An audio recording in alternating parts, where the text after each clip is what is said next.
Água. Água significa vida. Sem água não tem vida.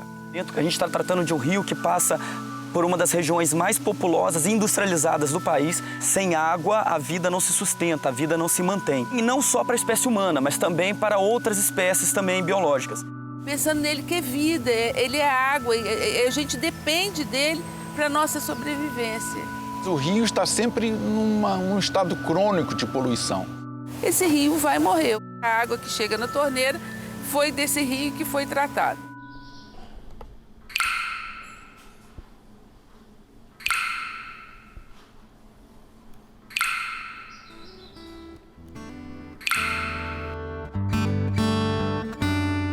Então, esse rio, ele é um rio de grande importância, então ele nasce no estado de São Paulo, passa por Minas, ele é de muita grande importância para o estado do Rio de Janeiro, né?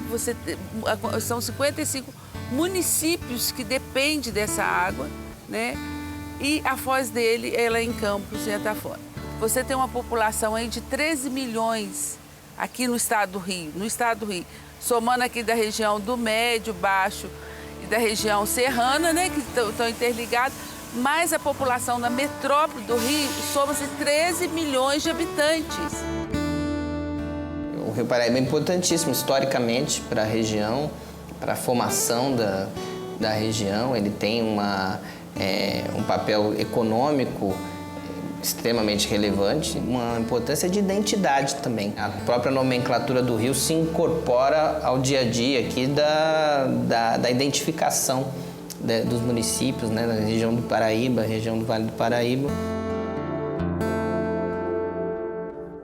A nível nacional, o Rio Paraíba do Sul não foi considerado um grande rio no início da colonização do Brasil. Era um rio mediano que foi descoberto aos poucos, porque em função do Rio de Janeiro e de São Paulo, passou a ser um rio muito ocupado. A ocupação foi muito grande em termos de agricultura, pecuária, indústria e cidades. Nesse sentido, 3 estados é que se organizaram em torno do rio, porque o rio chegou primeiro. O Rio Paraíba é tão importante em termos de economia quanto o Rio Tietê. É um rio muito ocupado, é um rio muito urbanizado, muito industrializado e a economia depende muito dele. Por exemplo, a agricultura precisa do rio por conta da água, a pecuária idem. A indústria usa essa água para suas atividades e as cidades principalmente para abastecimento público. A atividade pesqueira, no meu entendimento, é a atividade que mais sofre com relação ao rio. E a gente pesca aqui, mas está numa situação tão difícil porque a gente não sabe a quantidade de poluição que tem.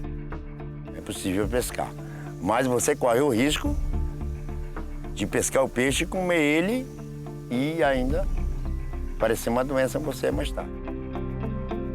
Chegou o ponto de eu pescar de vara, de pescar peixe que já só tinha um olho. Ele não tinha os 2 olhos mais. Aí eu vi o tanto de coisa que ele tinha, o tanto de água, o tanto de peixe que ele tinha, e hoje eu vejo isso. Será que meus netos vão ver isso? Eu não sei o que vai ser. Sinceramente, eu não sei. Eu sei que alguém tem que fazer alguma coisa.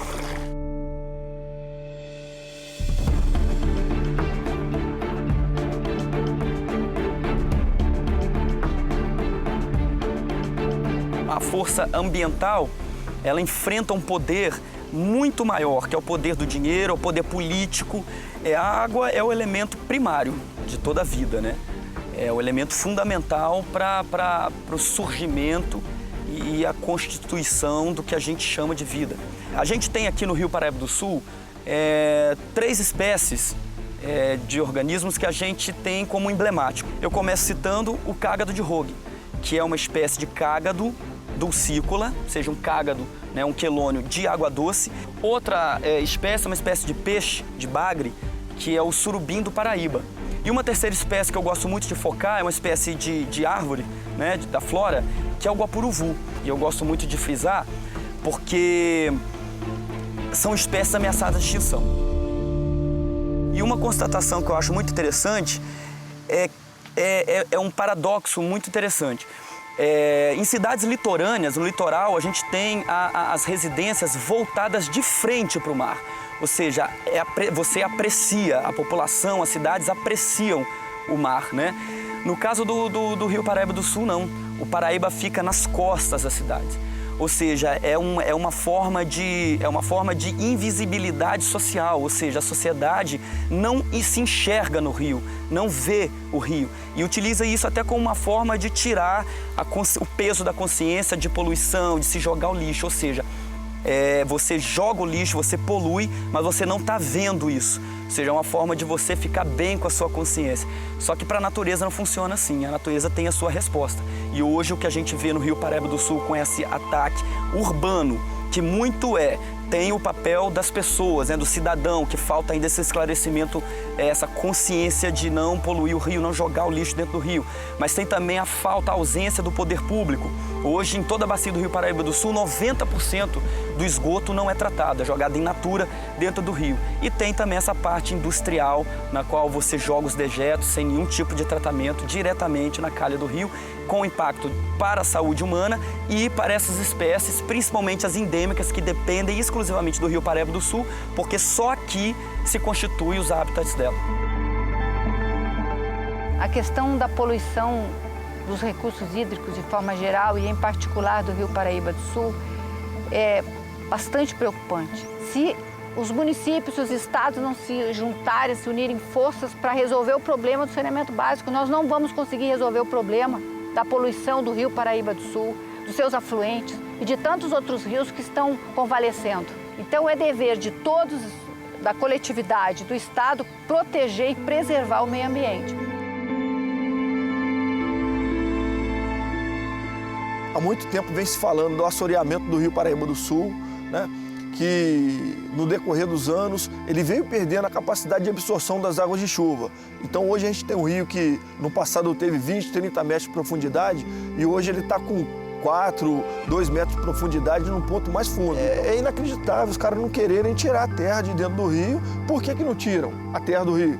Porque o rio está cheio de metal pesado.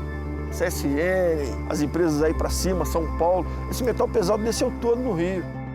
Um pesquisador do INEA, ele constatou que 100% dos peixes estão contaminados com algum metal pesado e sofrendo mutação genética. Se não houver o ressarcimento do rio de forma econômica, visando tratamento de esgoto, desassoreamento do rio, reflorestamento das margens, né, da mata ciliar, a gente cada vez mais vai ter essa perda hídrica. A crise hídrica, especialmente aqui na região sudeste, é muito preocupante. Parece que a gente tem 2 rios, o que os ambientalistas e técnicos vê e os que os governantes vê. Eu acho que o deles é virtual, no deles tem água. Porque nesse que nós estamos vendo, você está vendo aí, não tem água, a gente tem lixo, tem esgoto. Essa lixeira. Em 2 anos, o rio perdeu 80 centímetros d'água. Esses barrancos que estão aqui, esses degraus, aquelas canoas que estavam ali ancorava aqui, que vinha as pontas, que esses barrancos são onde que ela batia. Em 2 anos nós perdemos mais de 80 centímetros d'água. Olha hoje onde é que está a água. E aí mais 2 anos, seriam 4 anos mais, aí seria 2,40 metros. O rio tem 3 metros de fundura, então iríamos atravessar o rio a pé se continuar desse jeito aí. E o pouco que tem ainda está poluído. Aqui nesse lugar, essa água batia aqui, ó. Você não ficava em pé aqui. Você não conseguia ficar em pé aqui com a velocidade que era a água. E hoje eu estou aqui, pisando no fundo do rio. O Rio Paraíba do Sul, eu vejo ele como uma cicatriz. Ele é uma cicatriz que está sangrando. Ele sangra de todos os lados. Sangra pela poluição, pelas indústrias, pelas cidades cada vez mais crescentes nas suas margens. E ele sangra também quando ele perde, né, grande parte da sua água em Barra do Piraí, que é jogado para o Guandu para ter consumo, para ser disponibilizado para consumo para a região metropolitana. Você implementa uma nova transposição, no caso em São Paulo, é como se você estivesse rasgando ainda mais essa ferida. e uma ferida que pode chegar a um ponto de não ser mais possível você cicatrizar.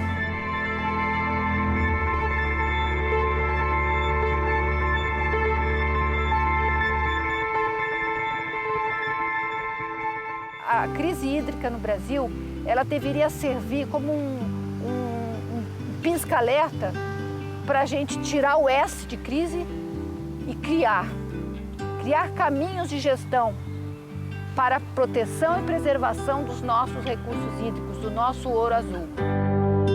As pessoas precisam viver, precisam comer, precisam trabalhar, precisam se desenvolver. Agora, o que a gente tem que procurar é atrelar o desenvolvimento econômico com a sustentabilidade ambiental. Eu acho que a população do estado, principalmente do Rio de Janeiro, que é onde abriga a extensão, a maior extensão do Rio Paraíba do Sul e que depende dele de forma mais prioritária para a sua sobrevivência, deve se ficar muito alerta e se envolver nessa discussão, acompanhar de perto, porque as consequências, tanto para as nossas cidades quanto para o meio biológico, a diversidade biológica de uma forma geral no Rio Paraíba do Sul, as consequências serão prejudiciais e possivelmente sem nenhuma possibilidade de recuperação futura. E é fundamental que a gente esteja preocupado e que a gente caminhe junto. Não tenha dúvida que é um momento difícil. É necessário muito espírito crítico, muita discussão, muita transparência e muita mobilização.